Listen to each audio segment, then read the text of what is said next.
रूसी सेना द्वारा यूरोप के सबसे बड़े परमाणु ऊर्जा संयंत्र ज़ैपोरिज़िया एनपीपी, जो कि यूक्रेन में स्थित है, उस पर हमला किया गया। खबर के अनुसार रूस द्वारा परमाणु ऊर्जा संयंत्र पर हर तरफ से गोलीबारी की गई और इस हमले में ज़ैपोरिज़िया परमाणु ऊर्जा संयंत्र में आग लग गई।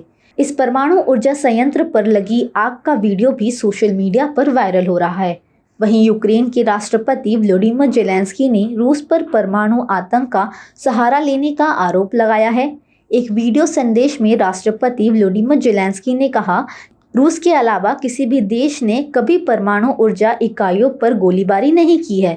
यह हमारे इतिहास में पहली बार है। मानव जाति के इतिहास में आतंकवादी राज्य ने अब परमाणु आतंक का सहारा लिया है। इसी के साथ यूक्रेन के विदेश मंत्री ने भी कहा, अगर यह प्लांट फटता है तो यह चेर्नोबिल की तुलना में 10 गुना बड़ी त्रासदी होगी। रूसी सेना यूक्रेन में भयंकर तबाही मचा रही है।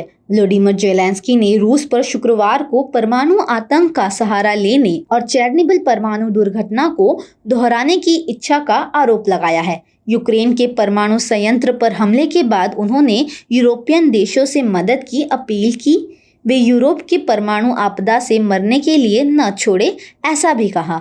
ज़ेलेंस्की ने एक वीडियो संदेश में कहा कि रूस के अलावा किसी भी देश ने कभी न्यूक्लियर पावर प्लांट पर गोलीबारी नहीं की थी। यह मानव जाति के इतिहास में पहली बार है। इससे पहले ज़ेलेंस्की ने कहा था कि वह युद्ध के बाद यूक्रेन के पुनर्निर्माण के लिए काम करेंगे। हमारे पास अपनी स्वतंत्रता के अलावा खोने के लिए कुछ भी नहीं है। यूक्रेन ने रूस से युद्ध विराम की अपील की है। रूस और यूक्रेन के बीच आज युद्ध का 9वां दिन है और यह लड़ाई अब दिन पर दिन तेज होती जा रही है। अभी भी कुछ भारतीय छात्र यूक्रेन की राजधानी कीव और सबसे बड़े शहर खार्किव में फंसे हुए हैं।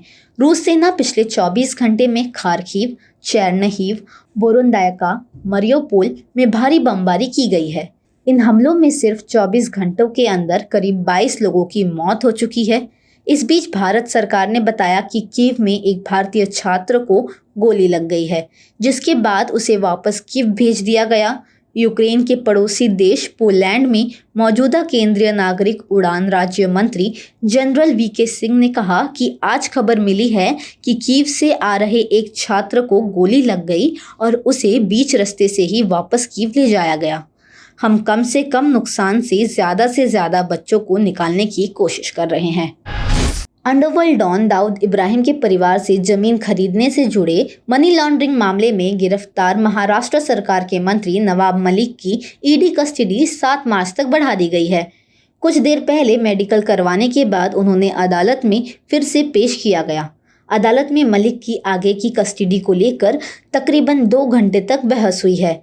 ईडी की ओर से additional solicitor general Anil Singh ने पक्ष रखा, जबकि मलिक की ओर से अमित देसाई और तारक सैयद ने पैरवी की है। अदालत में सुनवाई के दौरान additional solicitor general Anil Singh ने 1993 बम धमाकों से जुड़ा एक कॉन्फिडेंशियल स्टेटमेंट अदालत के सामने पेश किया है।